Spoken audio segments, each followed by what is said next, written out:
Going on, bums and bumheads? It's your boy M.M. Former, bringing you your Smash Mouth Sports Talk Fantasy Football Cast Week 5 preview. Today's Thursday, so you know what our topics are. We got our sleepers, our dreamers, our watch list, our 3 guys to start, 3 guys to sit, and our predictions for Smash Mouth Redemption League 1, Week 5. So let's start with my sleepers. After a big game last week, I expect Steve Smith to be someone that you stick with. He's streaky when it comes to his points, so ride the upswing and keep him in. Another guy to look out for, Brandon Cooks. I expect that Drew Brees is going to come back hard after what happened to him last week. And he's going to be slinging that ball all around. Person to stick with, Justin Frazat, the running back in Baltimore. He had 8 targets last week, and I think this game he'll have double digits. Luis Murphy, wide receiver in Tampa Bay. He had 11 targets. His teammate had an injury, and he's going against a real bad secondary, so I expect him to show out. Now for the dreamers. Eric Ebron, the tight end in Detroit, had 4 targets in the last 2 weeks, so I don't expect him to do much. Riley Cooper. His schedule's not good, and he still can't seem to get into the flow of the game. Stephen Ridley, a running back in New England. He's too dependent on the usage and the game flow, and they can't seem to get in a rhythm with their offense, so I don't expect to see much from him. Watchlist. Definitely think you need to stay on the lookout over the next few weeks for whoever or wherever on the waiver wire the Saints defense is. New Orleans might be somewhere you want to have. Andre Williams, the running back for the New York Giants, is someone you definitely want to look out for. I think his yardage and his targets are going to start to pick up now that their offense is starting to get in here. Marvin Jones. Marvin Jones is coming off ankle break and will be making his first start this weekend. So I expect for him over the next 2 weeks to really show out and be ready to go. Now, for my 3 guys to start, my 3 guys to sit. As I've been saying for the last few weeks, I expect Phillip Rivers to continue to have a great few weeks because of the crappy passing defenses he's going against. So start Rivers. I also think you should start Blake Bortles. I think Blake Bortles is going to have points for you. Start Rashad Jennings. I think he's also going to have a good game. Sit Tom Brady. They need so much help on offense, and they don't even know where to begin.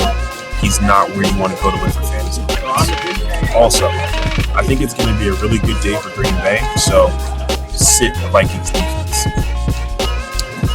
Sammy Watkins is going against one of the best secondaries in the league this week, and he's going to have very little help. I would sit Sammy Watkins.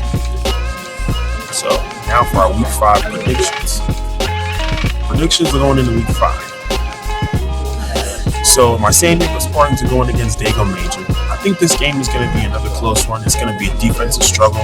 I really think the game's really going to come down to whose running backs are going to have a letdown, because I expect one of them. But I still think that I'm going to pull it out with 3-point lead. Our General Fuhrer, Czar, Caesar, Zoe, his Porky Revenge is going against Uncle Ricos, and I expect him to roll on them. Because I think that AJ Green is going to have a letdown game. And I also think that Calvin Johnson is not going to be a factor based on his ankle injury. Team PIRUS is going against Team Poku. I think this is going to be the start of a slide for Team PIRUS. And I just think that Poku has too much firepower. I expect Cobb, Roddy White, and Darren Sproles to have 20-plus games. And I expect Seattle's defense, who's going against Washington, to show out this weekend. Fucking Team Raider Nation is going against Team Dixon. Now, the Cards D is probably going to take the loss this weekend, but I still expect them to cause turnovers, which are great for fantasy points. I think Stafford's going to throw all up and down on Buffalo, and he's going to get a crap load of points. And Percy Harvin's going against Washington's defense, so I need I say more. But Dixon is continuing for some reason to start the Pats D, and I really think this was going to hurt him. And I think that if he has a chance of even remotely keeping up with them, it's going to come down to Cordell Patterson. Now, as my upset special, I'm sticking with the hot hand. Roll out Mitchell. I think he's going to get it done. East Oakland Raider mob takes down Greycourt Hogz by 7 to 10 points. I think rollout's in a good position. He's got the Kansas City Chiefs defense. He's got Julio Jones and LaShawn McCoy, and I really think that's what it's going to come down to, especially since he's still starting Robert Griffin III and Ray Rice in the flex. I think that if Greycourt even wants a chance to win this, they've got to sub out Pierre Garçon and they've got to sub out Scott Chandler. And they've got to make a choice. You either want Torrey Smith or you want the Colts defense, because you can't have them both because they're going against each other. So one of those guys has got to sit. If it was me, I'd sit the Colts defense. I think the Baltimore Ravens offense is for real, and they're not playing any games, no matter how good Andrew Luck seems like he's going to be. Well, there you have it. Only one way to see if I was right or see if I was wrong is to tune in next Tuesday. And, as I always say, love you guys. Fuck your teams. I'm out.